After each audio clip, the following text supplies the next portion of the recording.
نور مقدم کیس کی آگاہی ہے آپ کو، آپ کی گورنمنٹ اس کو فالو بھی کر رہی ہے، کافی حد تک ایویڈنس مل چکے ہیں کہ آپ ایسے اقدامات یقینی بنائیں گے تاکہ مستقبل میں ایسے واقعات سے بچا جا سکے۔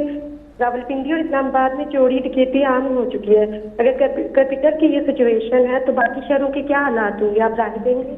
دیکھیں، یہ جو نور کا کیس ہے، یہ میں خود پہلے دن سے فالو کر رہا ہوں۔ اس کی ایک ایک چیز کا مجھے پتہ ہے، ساری میں نے تفصیل لی ہوئی ہے، ہوا کیا۔ یہ بڑا ایک خوفناک قسم کا کیس ہے، اور اس کے اندر جو بڑی چیزیں آتی ہیں کہ وہاں ایک پورا ان کا جو سٹاف کام کر رہا تھا، چوکیدار تھا، نوکر تھے، وہ سب کے سامنے یہ 2 دن کے اوپر یہ سارا یہ جو ٹریجڈی ہوئی ہے، تو میں نے اس کی ایک ایک تفصیل لی ہے۔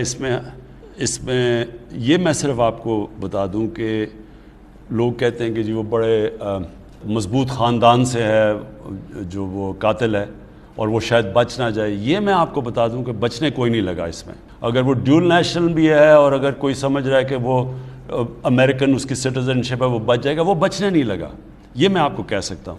لیکن یہ میں ضرور کہوں گا کہ اس سے سب کو یعنی ایک دم ایک شوق ملا ہے کہ وہ نور جو جس طرح ہماری اپنی بیٹی اس سے ہو، ہم جب سوچتے ہیں تو اس کا ایک ایسا صدمہ سب کو ملا ہے، یہ اس کا بڑا امپیکٹ کیا ہے۔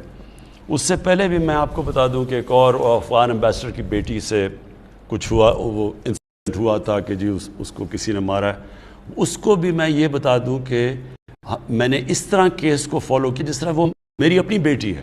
افغانستان یہ ہمارے اپنے لوگ ہیں، ہم افغانستان کو اپنے بھائی سمجھتے ہیں، تو اس کو بھی ہم نے اسی طرح دیکھا کہ ایک ایک چیز، اور میں پولیس کو داد دوں گا، انہوں نے ایک ایک چیز اس کی فالو کی، یعنی جو 3 ٹیکسیز چینج کی اس کی پورے انہوں نے اسمارٹ سٹی کے کیمرہ سے پورا اس کو فالو کیا، کدھر گئے ان کو ڈرائیوروں کو لوکیٹ کیا، ان کو انٹرویو کیا، تو ایک ایک چیز فالو کی ہے۔ تو اس کیس کے اندر بھی اس کے اندر ہی ان کے کیمرے لگے ہوئے تھے، ایک ایک چیز اس کی یہ جو نور کا مرڈر کیس ہے اس کو فالو کر رہے ہیں۔ یہ بہت ٹریجڈی ہے۔ میں یہ صرف آپ کو سب کو یہ یقین دلانا چاہتا ہوں کہ کوئی بھی طاقتور سے بھی طاقتور ہو، اس کو سزا پوری ملے گی اس کیس کی۔